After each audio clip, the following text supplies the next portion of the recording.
বাংলাদেশ জাতীয়তাবাদী দলের সাথে আমাদের রাজনৈতিক আদর্শের জায়গা থেকে একটা ঐতিহাসিক একটা মিল এবং অমিলের জায়গা আছে।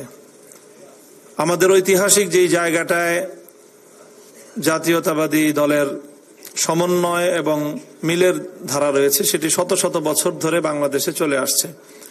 আমি ইতিপূর্বেও আপনাদের একটি অনুষ্ঠানে, ছাত্র দলের একটি অনুষ্ঠানে কথাটি বলেছিলাম যে বাংলাদেশের বিশেষ করে উপনিবেশকালীন সময় থেকে সেই বাংলাদেশের বঙ্গভঙ্গ এবং বঙ্গভঙ্গ রদ সেই আন্দোলন থেকে শুরু করে বাংলাদেশে যে একটি দ্বিধারার রাজনৈতিক ব্যবস্থা গড়ে উঠেছে, সেই দুই ধারার একটি ধারারই বর্তমান বাংলাদেশের প্রধান প্রতিনিধিত্বশীল সংগঠন হলো জাতীয়তাবাদী দল বাংলাদেশ বিএনপি। বিএনপিকে সেই জায়গাটা আমি বারবার স্মরণ করিয়ে দেই। সেই জায়গাটায় যদি বিএনপি তার অবস্থান সঠিক রাখতে পারে, অতীতের মতো আগামী দিনেও আমরা হাতে হাত রেখে ঐক্যবদ্ধভাবে পথ চলতে পারবো। 2013 সালের 5ই মে শাপলা চত্বরে আমরা যখন ফ্যাসিবাদী আওয়ামী লীগের সবচেয়ে বর্বর হত্যাযজ্ঞের শিকার হয়েছিলাম, সেদিন সন্ধ্যাবেলায় কিন্তু বেগম জিয়া আপনাদের সকলকে আহ্বান করেছিলেন যে তোমরা শাপলা চত্বরের নিপীড়িত এই হেফাজতের আন্দোলনের পাশে তোমরা দাঁড়াও। আমি আজকে অত্যন্ত ব্যথা নিয়ে বলতে পারি যে আপনারা কিন্তু সেদিন আপনাদের নেত্রী সেই নির্দেশনা ফলো করেননি। যদি সকলে অনুসরণ করতেন, বেগম জিয়া যেই ফোর্সে তিনি আহ্বানটা জানিয়েছিলেন, বিএনপির সকলে যদি তখন সেইভাবে রাজপথে নামতো, তাহলে হয়তো 24-এর জন্য আমাদের অপেক্ষা করতে হতো না, 2013 সালেই আওয়ামী লীগের কবর রচিত হতো। আসসালামু আলাইকুম ওয়া রাহমাতুল্লাহ। আলহামদুলিল্লাহি রাব্বিল আলামিন ওয়াসসালাতু ওয়াসসালামু আলা সাইয়্যিদিল মুরসালিন ওয়া আলা আলিহি ওয়া আসহাবিহি আজমাইন। বাংলাদেশ জাতীয়তাবাদী যুবদল, স্বেচ্ছাসেবক দল এবং ছাত্র দলের আয়োজনে আজকে এই তারুণ্যের রাজনৈতিক ভাবনা ও অর্থনৈতিক মুক্তি শীর্ষক এই সেমিনারে উপস্থিত সম্মানিত প্রধান অতিথি, বরেণ্য রাজনীতিবিদ, শিক্ষাবিদ ডক্টর মঈন খান সাহেব সহ অন্যান্য আমন্ত্রিত অতিথিবৃন্দ এবং আমার তরুণ প্রজন্মের ভাই বোনেরা, দীর্ঘ আলোচনা করার অবকাশ এখন নেই। আমরা একটা রাজনৈতিক দর্শন বিশ্বাস করি, অনুসরণ করি, সেটা বাস্তবায়নের জন্য সংগ্রাম করি। আমি যেই আদর্শকে ধারণ করি, আমার সেই আদর্শের ব্যাপারে বিন্দুমাত্র কোনো কনফিউশন, কোনো দুর্বল চিন্তা নেই। অত্যন্ত দৃঢ় চিন্তা থেকে আমরা আমাদের রাজনৈতিক দর্শনকে ধারণ করি এবং আমরা মনে করি যে আমাদের রাজনৈতিক দর্শনটা পৃথিবীতে সর্বশ্রেষ্ঠ এবং নির্ভুল একটা দর্শন, সেটা হলো ইসলাম। বাংলাদেশ জাতীয়তাবাদী দলের সাথে আমাদের রাজনৈতিক আদর্শের জায়গা থেকে একটা ঐতিহাসিক একটা মিল এবং অমিলের জায়গা আছে। আমাদের ঐতিহাসিক যেই জায়গাটায় জাতীয়তাবাদী দলের সমন্বয় এবং মিলের ধারা রয়েছে, সেটি শত শত বছর ধরে বাংলাদেশে চলে আসছে।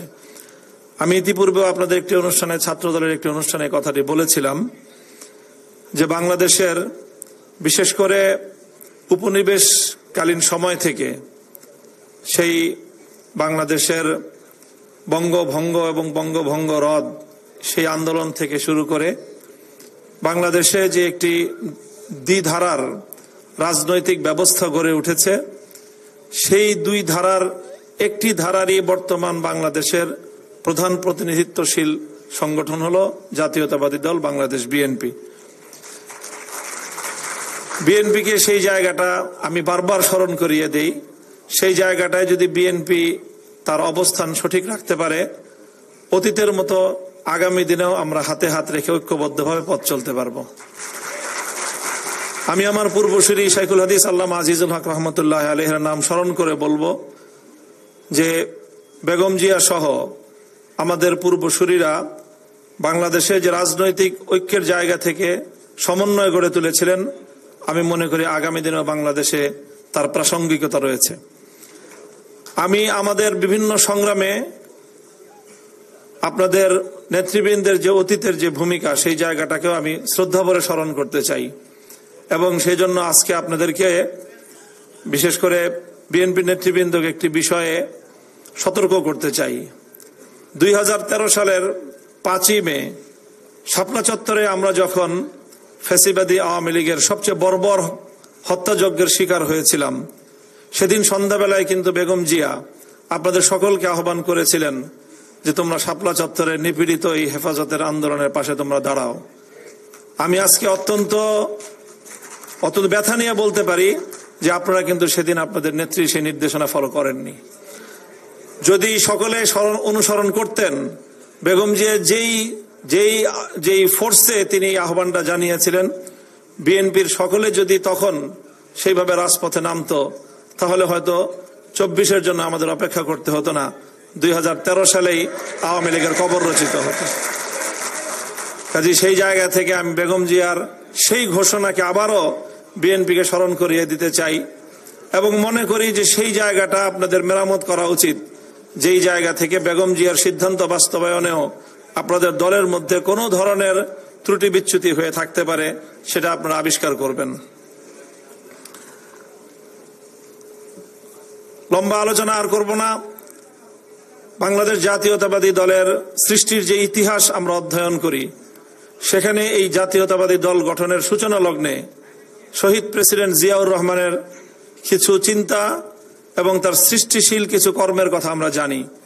তিনি ঠিক এভাবেই একটি গঠনমূলক এবং একটি মেধাবী সংগঠন হিসাবে জাতীয়তাবাদী দলকে গঠন করার জন্য এবং পরবর্তী নেতৃত্ব সৃষ্টি করার জন্য জাতীয়তাবাদী ছাত্র দল তিনি নিজ হাতে গঠন করেছিলেন এবং জাতীয়তাবাদী ছাত্র দলের নেতৃত্বের জন্য জিয়াউর রহমান সাহেব সারা দেশের বিভিন্ন শিক্ষা প্রতিষ্ঠানে তিনি নিজে গিয়েছেন এবং সেখান থেকে মেধাবী ছাত্রদেরকে তিনি ব্যক্তিগতভাবে উৎসাহ দিয়ে আহ্বান জানিয়ে তাদের হাতে ছাত্র দলের নেতৃত্ব তুলে দিয়েছিলেন। আজকে এবং আমার ব্যক্তিগত অ্যানালাইসিস হলো, বর্তমান আপনাদের যে কান্ডারি, আপনাদের অ্যাক্টিং চেয়ারম্যান জনাব তারেক রহমান সাহেব, দীর্ঘদিন ধরে তিনি নিজেকে তার রাজনীতির আগামী বাংলাদেশের রাজনীতির জন্য, বাংলাদেশের নেতৃত্ব দেওয়ার জন্য নিজেকে তিনি প্রস্তুত করেছেন এবং তিনি অনেক দূরদর্শী চিন্তা ভাবনাই করছেন। এটা ওনার বিভিন্ন বক্তব্য থেকে আমার কাছে স্পষ্ট এবং প্রতীয়মান। তিনি শুরুতেই আপনাদেরকে সতর্ক করেছেন যে আগামী নির্বাচন বিএনপির জন্য খুব সহজ হবে, ব্যাপারটা এমন নয়। কাজেই সেই জায়গাটা থেকে আমি মনে করি যে তারেক রহমান সাহেব এই যে নতুন উদ্যোগ নিয়েছেন যে মেধাবী তরুণদেরকে কিভাবে নেতৃত্বে আনা যায়, সেই জায়গাটায় কাজ করতে হবে এবং বাংলাদেশ জাতীয়তাবাদী ছাত্র দলের মাধ্যমে আমরা মনে করি যে মেধার ভিত্তিতে আগামী দিনে জাতীয়তাবাদী ছাত্র দলের নেতৃত্ব নির্বাচিত হবে। যদি মেধার ভিত্তিতে এই নেতৃত্ব নির্বাচন করা যায়, আগামী দিনে বাংলাদেশে বিএনপি এবং তার রাজনীতি অব্যাহতভাবে চলতে পারবে। 24-এর এবং এর আগে 18 সাল থেকে বাংলাদেশে মেধাবী ছাত্ররা যেভাবে রাজপথে আন্দোলনের মাধ্যমে দাবি আদায়, বৈষম্য বিরোধী আন্দোলন এবং সর্বশেষ ফ্যাসিবাদ বিরোধী আন্দোলনে তারা বিজয়ী হয়ে বাংলাদেশের মেধাবী ছাত্র জনতা যেভাবে রাজপথে নেমেছে, 71-এর মুক্তিযুদ্ধ পূর্ববর্তী সময়ের তুলনায় আমি মনে করি 18 থেকে 24 পর্যন্ত আমাদের মেধাবী ছাত্ররা যেভাবে রাজপথে নেমে এসেছে, সেই জায়গাটাকে অবশ্যই বিএনপিকে ভালো করে রিড করতে হবে, ভালো করে এই জায়গাটা অধ্যয়ন করতে হবে এবং আগামী নেতৃত্বের জন্য বিএনপি সেভাবে নিজেদেরকে প্রস্তুত করবে এবং এই জাতীয় উদ্যোগ আরো বেশি গ্রহণ করবে এবং আগামী দিনে যেন নেতৃত্বের ক্ষেত্রে মেধার আরো বেশি মূল্যায়ন করা হয়, সেই বিষয়ে আমার পরামর্শ থাকবে। আমি জাতীয়তাবাদী দল বিএনপিকে আরেকটা নতুন আহ্বান জানাবো, সেটা হলো যে ফ্যাসিবাদী আওয়ামী লীগের অবর্তমানে এবং ফ্যাসিবাদ আওয়ামী লীগ শক্তি অপশক্তি বাংলাদেশের রাজনীতি থেকে উৎখাত হওয়ার পর আগামীর বাংলাদেশের রাজনৈতিক পরিবেশটা কি হবে, সেই ক্ষেত্রে বিএনপিকে শুধুমাত্র নিজের এবং নিজের দলীয় চিন্তাটা করলেই হবে না। আমরা ধরেই নিচ্ছি যে আগামীর নির্বাচন হবে হয়তো ডিসেম্বরে বা 1-2 মাস সর্বোচ্চ, যেটা নুরুল হক নূর ভাই বললেন, এবং আমাদের একই বক্তব্য যে বাংলাদেশে আগামী নির্বাচন কোনোভাবেই ফেব্রুয়ারি মাস থেকে এর পরবর্তীতে পেছানোর আর কোনো সুযোগ নেই।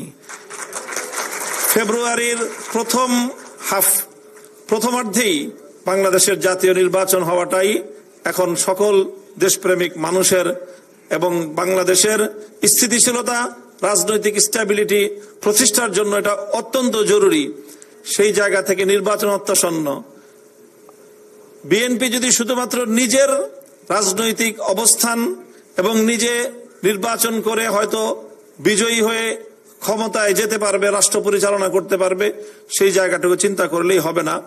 সেক্ষেত্রে আলটিমেটলি গণতান্ত্রিক প্রক্রিয়ার যে অন্যতম একটি চালিকা শক্তি, সেটি হল বিরোধী পক্ষ কারা হবে, বিরোধী দলের আসনে কারা বসবে, কিভাবে বসবে, সে বিষয়গুলো নিয়েও বিএনপিকে কাজ করতে হবে। এবং সেই কাজগুলো খোলামেলা জুলাই আন্দোলনে যারা যারা স্টেক হোল্ডার ছিল তাদের সকলকে সাথে নিয়ে বিএনপিকে আগামী দিনের বাংলাদেশের সরকার এবং বিরোধী দলের যে রূপরেখা এবং সেই ক্ষেত্রে একটি শান্তিপূর্ণ সহ অবস্থানের মধ্য দিয়ে বিরোধী মতকে শ্রদ্ধা জানিয়ে আগামীর বাংলাদেশ গড়বার জন্য বিএনপিকে একটি বড় ধরনের রোডম্যাপ নিতে হবে, সেটা আমি মনে করি। আমি সর্বশেষ আরেকটা আহ্বান জানাবো, বিএনপির রাজনীতিতে আপনারা জাতীয়তাবাদের রাজনীতি করেন, ইসলাম এবং ইসলামী রাজনীতি বিষয়ে আপনাদের আরো পরিষ্কার অবস্থান থাকা দরকার। অনেক সময় বিএনপির অনেক রাজনৈতিক নেতৃবৃন্দের কাছ থেকে ইসলামী রাজনীতি সম্পর্কে নেতিবাচক মন্তব্য চলে আসে, যেটা বিএনপির রাজনীতির ঐতিহ্যের আমরা মনে করি পরিপন্থী। সেই জায়গাগুলোকে অবশ্যই বিএনপির হাইকমান্ড যেন গুরুত্ব দিয়ে মূল্যায়ন করে। সর্বশেষ আমরা বাংলাদেশের ইসলামপন্থীরা বর্তমান সরকারের একটি কমিশন গঠন এবং সেই কমিশনের চরম বিতর্কিত রিপোর্ট নিয়ে আমরা যেভাবে ইসলামপন্থী জনতা বিক্ষুব্ধ হয়েছি, সেই জায়গায় বিএনপি মহাসচিবের যেই গণমাধ্যমে ওনার যে বক্তব্য ছিল, সে বক্তব্য আমাদেরকে দারুণভাবে অনুপ্রাণিত করেছে, উদ্বুদ্ধ করেছে। আমরা মনে করি যে এই জায়গাগুলোতে কোনো দ্বিধা থাকা উচিত না। আমরা পাশ্চাত্যের পশ্চিমা বিশ্বের অনেক কিছুকে আমরা অনুসরণ করি, অনেক কিছুকে গ্রহণ করি, কিন্তু পশ্চিমা বিশ্বের আমাদের বাংলাদেশের আবহমান কাল থেকে চলে আসা পারিবারিক যে বন্ধনের যে ঐতিহ্য, আমাদের সামাজিক বন্ধনের যে ঐতিহ্য, সেই ঐতিহ্য বিরোধী পশ্চিমা কালচার বাংলাদেশে কোনোদিনও আমদানি করার কোনো সুযোগ আমরা দিব না।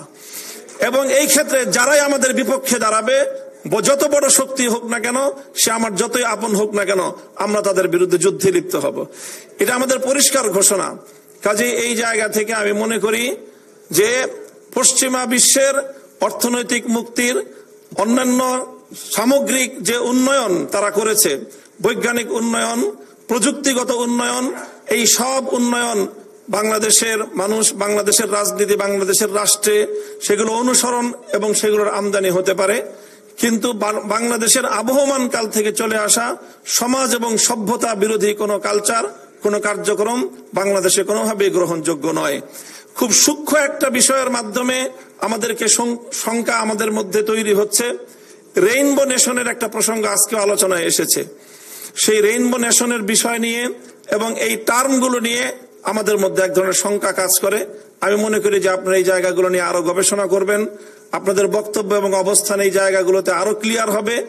রেইনবো নেশন সহ ইত্যাদি আরো অনেকগুলো টার্ম যেগুলো সিম্বলিক হিসেবে ব্যবহার হচ্ছে এবং তার মাধ্যমে পশ্চিমা বিশ্বের একটা অসভ্য যে নীতি, এলজিবিটি কিউকে প্রমোট করবার এক ধরনের একটা ভয়াবহ প্রবণতা আছে। সেই জায়গাটা নিয়ে কিন্তু আমাদের অনেক শঙ্কা আছে। কাজে বিএনপি এবং বিএনপির যে হাইকমান্ড এবং বিএনপির নীতি নির্ধারকরা এই জায়গাটাকে খুব ভালো করে আপনার জাতির সামনে আপনাদের অবস্থান পরিষ্কার রাখবেন, যেন আমাদের ইসলামপন্থীদের সাথে কোনোভাবেই মুখোমুখি কোনো অবস্থানে আমাদের চলে যেতে না হয়। সর্বশেষ আমি আমার আলোচনা আর দীর্ঘ করছি না।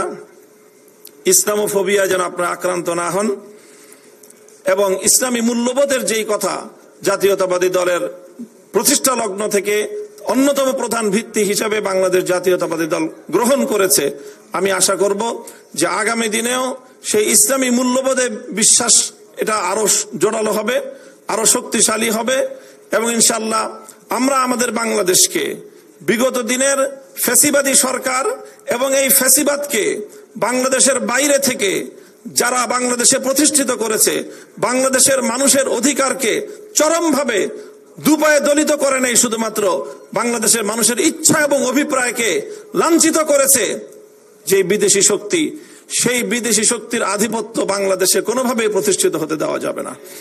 সেই জায়গায় আমি মনে করি বাংলাদেশের সর্ববৃহৎ রাজনৈতিক দল হিসেবে বিএনপির ভূমিকা বলিষ্ঠ থাকবে। অতীতের মতোই সর্বশেষ একটা গল্প বলে, গল্প নয়, বাস্তবতার একটা অভিজ্ঞতা বলে আমি আলোচনা শেষ করছি। গত কয়েকদিন আগে আমি পার্বত্য অঞ্চলে সফর করেছিলাম। পার্বত্য অঞ্চলের সেই এলাকা মানুষ দেখলাম এখনো শহীদ প্রেসিডেন্ট জিয়াউর রহমানের কথা শ্রদ্ধা ভরে স্মরণ করে। পার্বত্য অঞ্চল ছিল এমন একটা জায়গা যেখানে বাংলাদেশের স্বাধীনতা অরক্ষিত ছিল, এবং পার্বত্য অঞ্চল বাংলাদেশ থেকে যে কোনো সময় বিদেশি কোনো ষড়যন্ত্রের ক্রীড়নক হিসেবে পার্বত্য অঞ্চল বাংলাদেশের হাতছাড়া হওয়ার একটা শঙ্কা ছিল। তিনি সুদূর প্রসারী চিন্তার মাধ্যমে পার্বত্য অঞ্চলে এমন কর্মপরিকল্পনা গ্রহণ করেছিলেন যার সুদূর প্রসারী চিন্তার বদৌলতে বাংলাদেশের স্বাধীনতা পার্বত্য অঞ্চলে সুরক্ষিত হয়েছে। এইরকম দেশপ্রেমিক এবং দেশের স্বার্থ রক্ষা করার সুদূর প্রসারী চিন্তা নিয়ে শহীদ প্রেসিডেন্ট জিয়াউর রহমানের পরবর্তী উত্তরাধিকারী জনাব তারেক রহমান সাহেব সেই ধারায় অগ্রসর হবেন এই প্রত্যাশা ব্যক্ত করে, এবং সেই ধারায় আমাদের পক্ষ থেকে সব ধরনের সহযোগিতা থাকবে। আমরা হাতে হাত রেখে দেশের জন্য, জাতির জন্য যে কোনো কঠিন যুদ্ধে আমরা অবতীর্ণ হব এই প্রত্যয় ব্যক্ত করছি। সকলকে ধন্যবাদ। আসসালামু আলাইকুম ওয়া রাহমাতুল্লাহ।